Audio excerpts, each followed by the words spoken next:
Hello students, I Pallab Darbari welcome you all in my YouTube channel Pallab Darbari Classes. In this video we will discuss the fifth chapter of business studies, that is organizing. The topic that we will discuss today is meaning of organizing, importance of organizing, organizing process and organizing structure. Let us see the definition of organizing. Organizing refers to the procedure of availing various activities and organization in a certain specific order. In a very simple word, we can say systematic arrangement of activities in the organization so that the objectives of the organization can be attained easily is called organizing. It involves designing the role of personnel such that efforts by the employees along with the resources are coordinated towards the accomplishment of organizational goals. So what we do in the organizing? We design the role of the personnel so that the resources can be used by the personnel at ease and the objectives can be easily attained. Let us see the steps. Following are the steps that are involved in the organizing process. First, identifying and dividing the work. The first activity that we do is, or the first work that we do is, we identified the work, we list out the work that we do in the organizing and divide the work. Then the next step is creating department. The next activity is the work of the similar nature put under one group so that the specialization can be promoted. The next step is assigning duties. Once the departments are created, the next step is establishing authorities, responsibilities as per the skills of the employees or as per the skills needed in the department.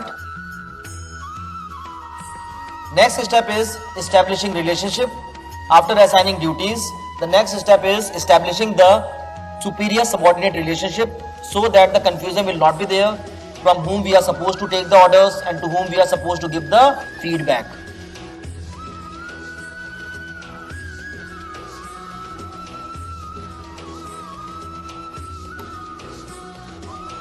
Let us discuss the importance of organizing.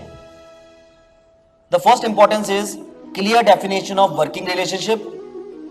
Under the organizing, the definition, the relationship between the superior and the subordinate is clear cut. Everybody knows what he is supposed to do. After the departmentation, it becomes very easy for the employees to understand the work he is supposed to perform, because the employee will perform the work according to the assigned department.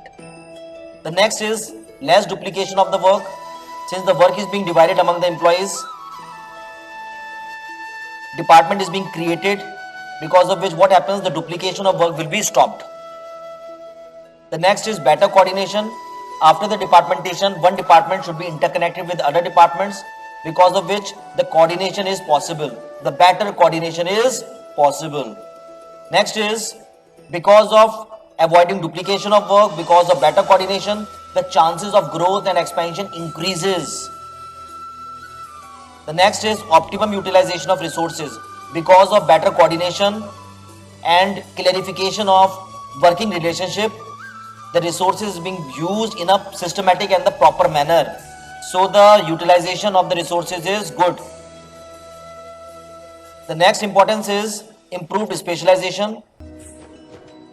Work is being divided among the employees, department is being created, and the work is being assigned on the basis of responsibilities, because of which what happens, it means that one individual is supposed to perform specific work, as a result of which specialization increases.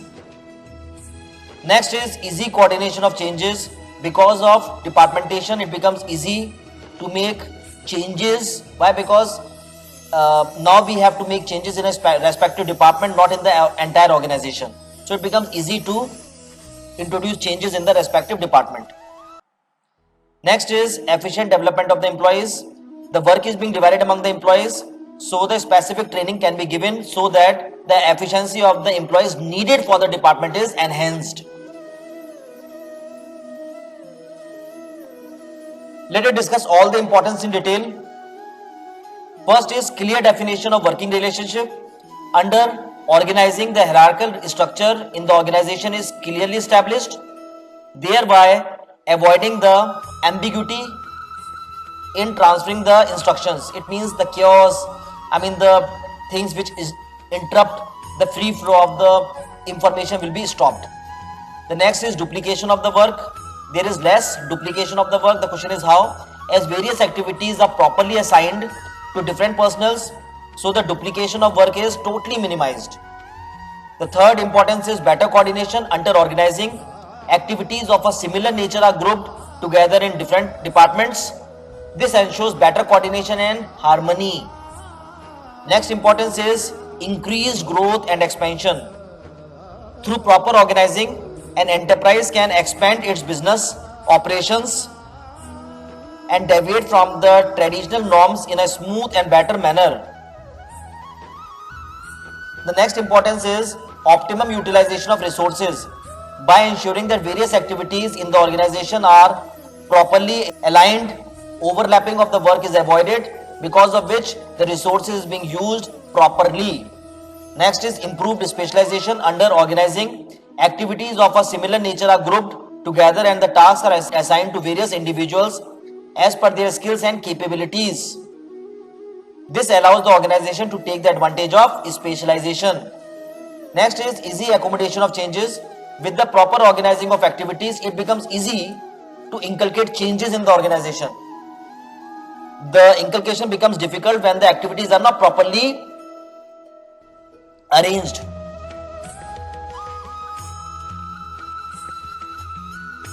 The next importance is efficient development of employees. The process of delegation and decentralization under organizing helps in the development of both the manager and the employees. While on the one hand, organizing allows the manager to focus on higher priority areas and provide them the opportunity to explore new areas. On the other hand, it provides the subordinates to change, to provide their abilities and gain experience. Let us discuss the meaning of organizing structure. It refers to the broad framework. What is organizing structure? It refers to the broad framework within which the working relationship are defined in the organization.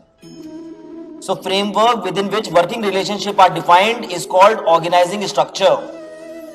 Working relationship means what? Terms of position, roles and responsibilities and authorities. It comes under working relations. So the broad framework within which the positions, roles, liabilities, authorities are defined in the organization. Let us see the importance. Because of organizing structure, this clearly defines the working relationship. It means superior subordinate relationship is clearly defined, mentioned, so no confusion is there. Second importance is it enables coordination and integration of human efforts. Coordination now becomes very easy. It enables effective control over various activities in the organization. It also helps in the smooth flow of communication, because now we know from whom we are supposed to take the order and to whom we have to give the feedback. So smooth flow of communication is possible. Next is it aid in the growth and development. Because of smooth flow, because of avoiding of duplication of the work, the growth and the expansion becomes very easy. Let us see the points to be kept in mind while framing the organizing structure. Following points we have to always ponder at the time of framing the organizing structure. First is job design. The organizational structure should clearly state the jobs in terms of division of tasks and activities. It means at the time of designing the organizational structure, the job design, the work or the task or the activities to be performed should be duly considered. Second is departmentalization. After the division of the task, after the jot down of the activities of the similar nature should be grouped together in different departments. Then next is span of management. Span of management means at a time how many employees should be in one department. At the time of going for the span of management, following points should be considered. What are the points we have to consider? First, the size of the management should be small. It should not be very large, so that becomes difficult for the employees and the management to handle and understand the issues. At the time of span of management, the two categories is there. Narrow span of management, as I told you, two span of management are there. One is narrow and the other one is wide span of management. A narrow span of management implies that a small number of subordinates report to a particular manager, and wide means large number of the subordinates report to the manager. The size of the management totally depends upon the nature of work and the capabilities of the managers and the understanding of the employees. Along with this, faith is also matters.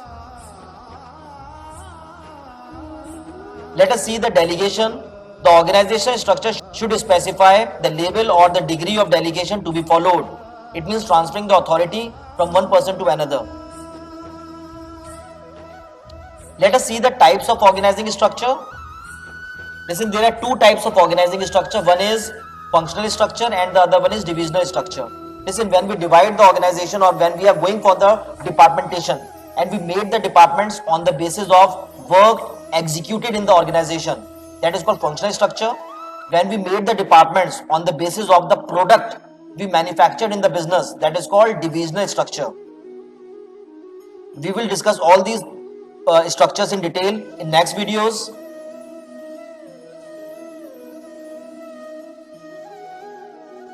That's all we have in these videos. Thanks for watching. God bless you all.